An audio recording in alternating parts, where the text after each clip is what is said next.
Olá, sejam bem-vindos. A gente vai começar a última aula desse módulo sobre o texto Yoga Sutras de Patanjali. A gente vai falar sobre o Kaivalya Pada, que seria o capítulo da libertação, seria o quarto capítulo desse livro clássico que a gente está estudando. E como eu falei anteriormente, essa é a oitava aula. E a gente sabe que esse projeto é um projeto de estudos que eu tenho aqui com o pessoal que estuda comigo, porém, como eu estou ventilando ele no YouTube, ele toma proporções mais expansivas, né? E às vezes a pessoa que está assistindo o vídeo caiu, né, por alguma pesquisa, por alguma curiosidade, às vezes está estudando, às vezes é um professor ou um praticante de yoga que quer saber sobre Yoga Sutras de Patanjali e acaba assistindo esse vídeo assim meio aleatório, né? Então eu costumo fazer assim, como eu vou falar só sobre o Kaivalya Pada nesse vídeo, então eu vou fazer um resumo do que foi estudado anteriormente. Qual foi o capítulo que a gente estudou? A gente estudou o capítulo 1 antes, né? A gente teve duas aulas de Samadhi Pada, que é o capítulo 1, e aí a gente vai ter essa última aula, que é a oitava aula, que é o capítulo final, que é o objetivo do yoga, né? Que é o Kaivalya Pada, Kaivalya significa solidão, introspecção, desapego, né? Vem da origem Kevala, né? De solidão. E esse capítulo é o objetivo final do praticante do yoga. Daqui a gente está falando do Ashtanga Yoga de Patanjali. Se esse papo inicial que eu tive agora com vocês, pouco mais de um minuto, tá um pouco gerou dúvidas, vai lá e volta. Tem as playlists, está bem organizadinho ali e acompanha as 8 aulas e depois vem assiste novamente essa aula que a gente vai pegar. Se a sua dúvida é só sobre o Kaivalya Pada, fica porque eu vou explicar certinho alguns trechos escolhidos, né, alguns sutras, e esclarecer um pouco sobre esse texto clássico do Yoga Sutras de Patanjali, tá bom? Então vamos lá, a gente vai começar com aquele resumo. Lá no Samadhi Pada, os 2 primeiros versos, ele explica o que é o yoga. O yoga é a cessação das flutuações mentais, né? Os 2 primeiros versos do Samadhi Pada. Aí, depois na sequência, ele fala que o yoga é aquele que vê a sua essência, né? No verso 3. Então sai aquela, quando a gente tem a oportunidade de acalmar as flutuações mentais, né? Yoga Chitta Vritti Nirodha, que é acalmar as flutuações da consciência, a gente tem a oportunidade de chegar próximo à nossa essência, né? Aquele que vê a sua essência, né? E aí ele começa a dar dicas de como que a gente consegue fazer essa prática, né? Como que a gente consegue experienciar o samadhi, experienciar a comunhão, né? Tem várias traduções, comunhão, tem também como iluminação, êxtase e assim por diante. Como a gente consegue experienciar isso?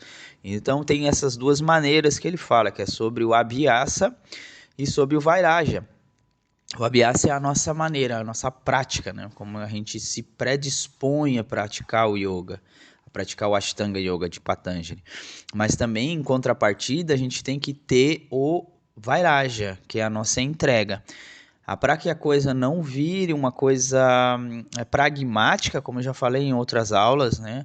Fica aquele, não, eu vou praticar Caxias, né? Todo dia e ininterruptamente. Isso a gente vai acabar com que a gente vai ficar mais dogmatizado, mais doutrinado do que realmente tendo uma experiência metafísica, uma experiência espiritual que o yoga se propõe, né? E aí, para isso, ele faz esse contrabalanço entre o abhyasa e o vairagya, né? Isso tudo eu falei na aula anterior, tá? Nas aulas anteriores foram 2 de Samadhi Pada, E vai lá e assiste se tu ficou com um pouco de dúvida. Isso aqui é só um resumo, só um trilho, né, para onde começar.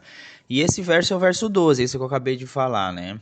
Aí a gente vai lá pro verso 14, 14, desculpa, que o yoga, essa prática, né, para a gente alcançar um estado de comunhão e de êxtase, de iluminação, ele deve ser praticado adequadamente, né? Então a gente não deve negar nenhum desses passos que Patanjali, que o filósofo Patanjali expõe para a gente nesses sutras. Ele deve ser praticado ininterruptamente e por um longo tempo. Então não é uma prática que você às vezes a gente vê, eu vejo na internet, eu pratiquei um tempo yoga, ou aquele tempo do yoga, uma foto antiga, né? Para um praticante de yoga, ele tem que ser praticado dessa maneira que eu falei para vocês, né? Sobre o abhyasa, sobre uma prática, uma ação, uma predisposição e uma entrega. Ele deve ser praticado constantemente, né? Ou seja, não deve ter aquela preocupação de praticar ao passo de que isso vai atrapalhar a tua prática, né? Não vai tu vai ficar mais robotizado do que contemplativo, mas ele deve ser mantido constantemente. Essa é mais uma dica aqui que ele dá no verso 14 para o praticante que se predispõe a praticar o yoga e quer alcançar estados elevados de consciência, né? Aí ele ele faz uma distinção entre quem pratica o yoga de maneira pouca, né, medíocre ou excessiva. Então, esses 3 pontos aqui, ele vai dizer que sim, tem diferença entre um praticante que é um praticante dedicado, assim, em resumo, e um praticante que esporadicamente vai lá, faz uma meditação ou vem praticar um yoga apenas para suprir uma necessidade mental, uma doença mental que já extrapolou o equilíbrio que tinha anteriormente. Aí existe essa distinção, né? Aquele que pratica ininterruptamente vai ter estados de consciência, até porque é uma construção, né? Cada meditação, cada prática que a gente faz é um nível de consciência diferente que a gente atinge. E aí ele deixa isso claro, o Patanjali no verso 22, de que sim, existe uma distinção clara entre a tua predisposição a praticar yoga. Se ela for preguiçosa, vai ter um resultado, mas se ela for assídua, né, excessiva, que ele usa ali esse termo, vai ter outro resultado, tá? Aí, a partir do verso 23 ao verso 28, ele fala sobre o estado de samadhi mesmo, o estado de conexão, de comunhão, né, de iluminação. E nesse estágio ele vai falar sobre Ishvara Pranidhana, que é a sua devoção a Deus, ao Deus que tu escolheu, a divindade escolhida. E o símbolo dessa devoção é o Om, é aquele mantra Om que a gente canta, né, no começo da aula. Eu, como professor de yoga, eu jamais vou negar cantar um mantra Om, mesmo que eu vou dar um yoga, por exemplo, uma prática para alguém que nunca teve contato com yoga ou que tem um pé atrás com a cultura do yoga. Então a gente está levando um contexto histórico que tem baseado em inúmeras escrituras. A gente está falando de um texto clássico, mas o mantra Om, ele é um mantra que já é falado lá nas Upanishads, né? Que são as primeiras interpretações, assim, que a gente pode dizer que tem as Upanishads que são do yoga mesmo, e se fala muito sobre o mantra Om. Eu acho ultramente necessário, e aqui no verso 23 a 28 ele dedica uma boa parte falando sobre isso, né? E ele fala que o Samadhi se obtém, e o símbolo dele é o mantra Om, né? A gente se obtém o Samadhi, o estado de comunhão, através de Ishvara Pranidhana, através da sua devoção. Qual é o estado que a gente fica quando a gente está em estado de devoção? É o estado do Vairaja, né? Um estado de entrega absoluta. Você está com o coração aberto, lembra aquela imagem de Jesus com o coração aberto? Aquilo lá é o símbolo de Ishvara Pranidhana, um símbolo da sua entrega a Deus. Está com o coração aberto, desprovido do ego, né? E o símbolo disso é o Om, e a gente sente muito isso, né? Não precisa nem explicar sobre o Om, mas quando a gente vocaliza o mantra Om, isso com certeza é um momento ímpar no nosso dia, né? um momento que a gente se sente assim de entrega, a nossa mente silencia pela questão vibracional da sílaba, e é isso que ele diz muito, né? Aqui eu só vou falar 2 versos, mas é, tem muito mais versos, né, que vai falar sobre o mantra Om, sobre Shivara Pranidhana, é muito interessante. E aí ele vai falar mais um pouco sobre a contenção, né? O yoga é a contenção das flutuações da consciência, e ele fala que essa contenção a gente consegue através também dos exercícios de respiração, dos pranayamas, que também é muito usado hoje em dia, que a gente pratica Hatha Yoga, né? Que é o Hatha Yoga, ele surge mais para frente, né? No século 12, 13 em diante, a gente vai começar a ver mais sobre Hatha Yoga, mas a gente vê que os pranayamas já, isso aqui esse é um texto do século 4, 5 depois de Cristo, já tem bastante referência sobre o exercício de respiração e sua importância. Isso no verso 34 ele começa a falar. E aí no verso 39 ele fala sobre dhyana também, que é a meditação, ou seja, a contemplação, né? O estado de contemplar os pensamentos, né? E aí no verso 49 por fim, ele vai falar que a intuição que isso leva, né? Essa prática nos leva a um insight intuitivo, ele usa essa expressão. E esse insight intuitivo vai te levar à verdade, vai te levar ao que a gente chama de satya, né? De verdade. Então a gente sai de Maya, das ilusões, e vai para a verdade através desse processo de construção. E que ele se enraiza muito no Samadhi. O Samadhi é um processo, o 8º membro, né? O 8º Anga, e é de suma importância. E ele dedica o capítulo justamente para falar sobre isso, tá? E agora a gente vai começar a falar sobre o último capítulo, que é onde agora isso aqui não é mais o resumo, né? Isso aqui agora a já é a aula mesmo, tá? Então são versos escolhidos, então a gente vai seguir, vai ser uma aula só, tá? Sobre esse último capítulo é o capítulo que tem menos versos, porém um capítulo de uma profundidade bem grande. Eu vou tentar explicar para vocês alguns contextos aqui e pode com certeza ajudar na sua prática individual aqui, tá? Vou minimizar aqui para não atrapalhar, como sempre, ó. Os Siddhis aqui ele falou no Siddhi, a gente estudou no capítulo dos poderes, né? Que é o Vibhuti Pada, que é o 3º capítulo, tá? Os poderes resultam do nascimento de ervas, mantras e da disciplina ou do êxtase, tá? Do acesse ou do êxtase, que a gente fala de tapas ou samadhi. Então, todos os poderes que o praticante de yoga adquire durante, então tem muito, né? Questão kármica, né? Tu nascer de uma família já de praticantes de yoga e de meditação e de uma cultura, isso influencia, porque tu já está inserido nessa cultura. Então, é isso tudo. Então tem as ervas também, né? A gente usa a medicina ayurvédica ali, que são ciências irmãs, né? O yoga e a ayurveda. Cada erva daquela vai influenciar no nosso estado. E aí isso já também denota os poderes, os mantras, né? Que são de extrema importância para manter essa tradição védica antiga, onde a gente canta bastante mantras, e uma das maneiras de praticar o yoga também é um mantra yoga, né? Aqui a disciplina, né, que ele vai falar de acesse, que é o tapas, que é um dos passos do yoga, e o êxtase, tá? E que é o samadhi, que é o 8º passo do yoga. Tá certo? Então essas são as maneiras de a gente adquirir os siddhis, os poderes, tá? A transformação em outra espécie é possível em virtude da superabundância da natureza. O que ele quer falar sobre isso? Superabundância da natureza, que ele fala de prakriti apurat, essa palavra que é em sânscrito. E aí quando a gente fala de transformação da espécie, o yoga realmente se debruça muito sobre esse tema aqui, né?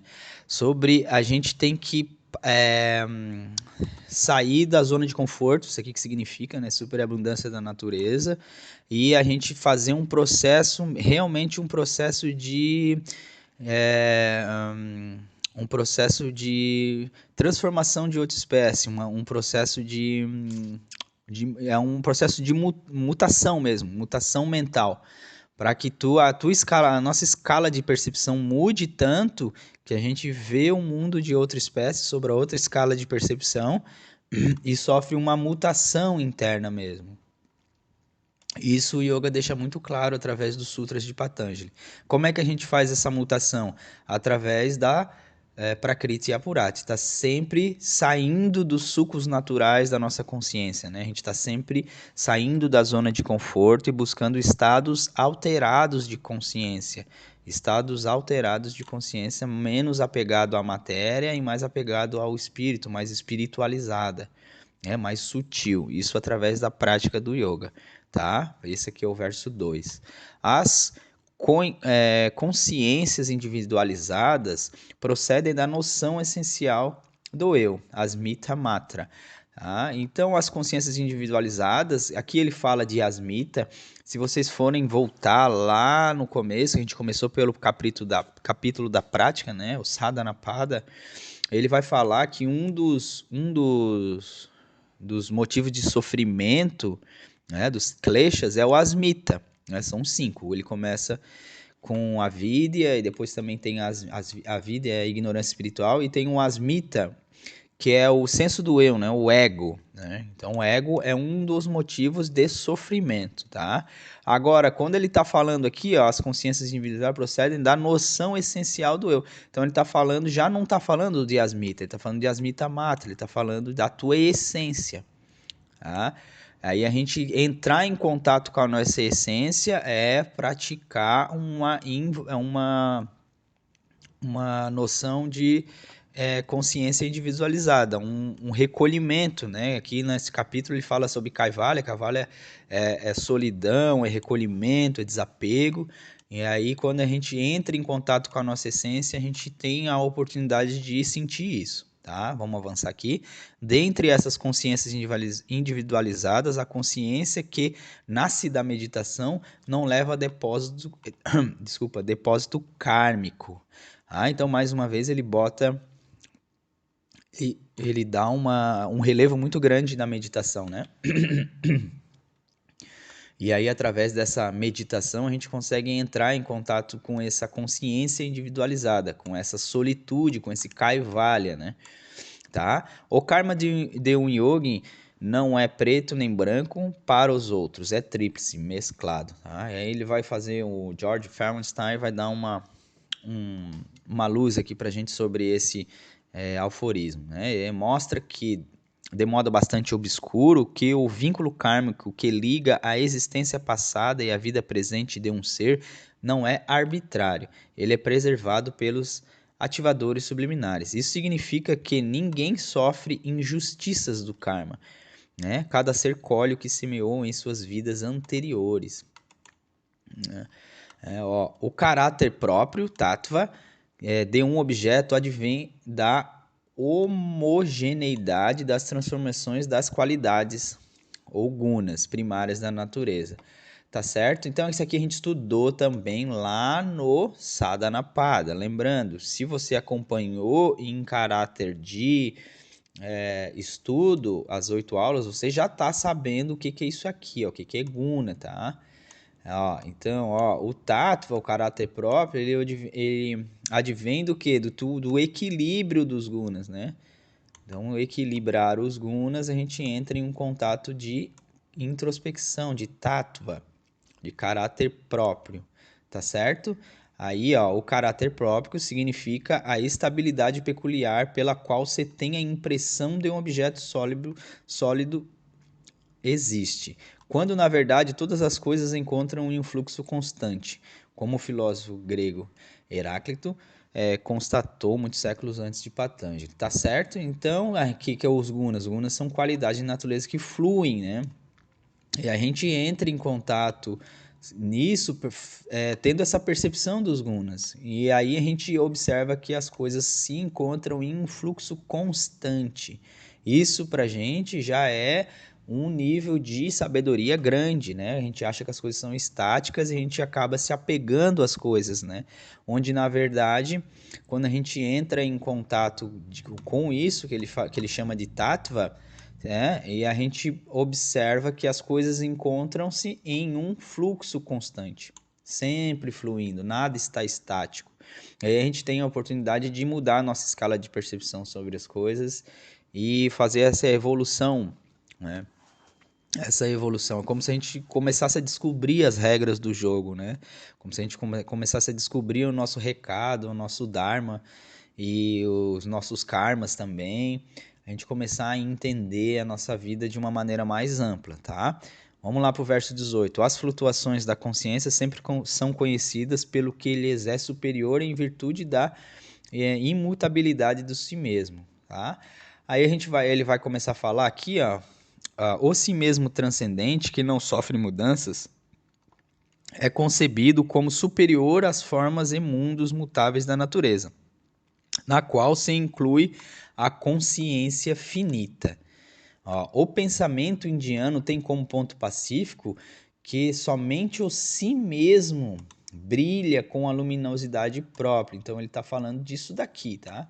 Ou ao passo que a consciência finita ou empírica, ao passo que a consciência finita ou empírica, a semelhança da lua, é iluminada por uma luz que não é sua, tá certo? Então é que ele fala de Purusha, né? De um si mesmo que brilha, por isso que Samadhi é iluminação, e através dessa consciência o resto tudo é iluminado, mas essa consciência ela é imutável. Ali ele está falando dos gunas que mudam, do Prakriti, né, da natureza, onde tudo é fluido. Através dessa consciência, dessa iluminação que a gente percebe o tato, a gente percebe o si próprio, a gente entra em um contato de introspecção interna, tá? Aí ele deixa isso bem claro aqui, né? Faz um exemplo muito feliz. Ó. A semelhança da lua é iluminada por uma luz que não é sua, tá? A gente observa esse caráter bem metafísico aqui, ele vai continuar. Embora a consciência finita seja um mecanismo da natureza Prakriti, ela partilha de grande tendência da natureza ao desenvolvimento. Tendência essa que, em última análise, é a que leva à libertação ou à realização de si mesmo. Aqui ele acabou de explicar o que eu deixei para vocês, eu acabei de falar para vocês, né? Ó, então, a consciência tendente ao discernimento é transportada adiante, rumo à Kaivalya, a libertação, a solidão, tá? Potência da visão. Então, o que a gente fala aqui, né, de Vivekim, né, de Viveka, que é discernimento, é isso que eu acabei de falar para vocês, é discernir o Purusha do Prakriti, é discernir aquilo que é luminoso daquilo que é iluminado, da natureza e do Purusha. Tá? Aí, quando a gente consegue fazer isso, quando é uma consciência, quando a gente muda a nossa escala de percepção, aí a nossa consciência é transportada até o último, né, passo do yoga, que é a libertação, a solidão, o desapego. A gente realmente leva a vida mais leve e entra em um contato de introspecção muito intensa, um caráter espiritual bem elevado, né? E aqui a gente finaliza, no verso 26, a gente finaliza esse módulo, que foram 8 aulas, como eu acabei de falar para vocês, ali no início do nosso encontro. E eu queria agradecer a presença de todos que participaram dessa aula, tá? E a gente vai seguir, tá certo? Agora no próximo módulo, a gente vai seguir para o capítulo, os capítulos, não desse texto, né? A gente vai falar agora de yoga medieval, a gente vai falar de Tantra, a gente vai falar de Hatha Yoga, a gente vai ler textos dessa época, né? O Goraksha Shata, que é os versículos de Goraksha. Então são mais 4 aulas, elas são tudo cronológico, né? Tudo cronologicamente. E é isso, se você gostou dessa aula, é só seguir aqui os nossos estudos e a gente vai se despedindo por aqui. Muito grato pela presença e até breve. Namastê.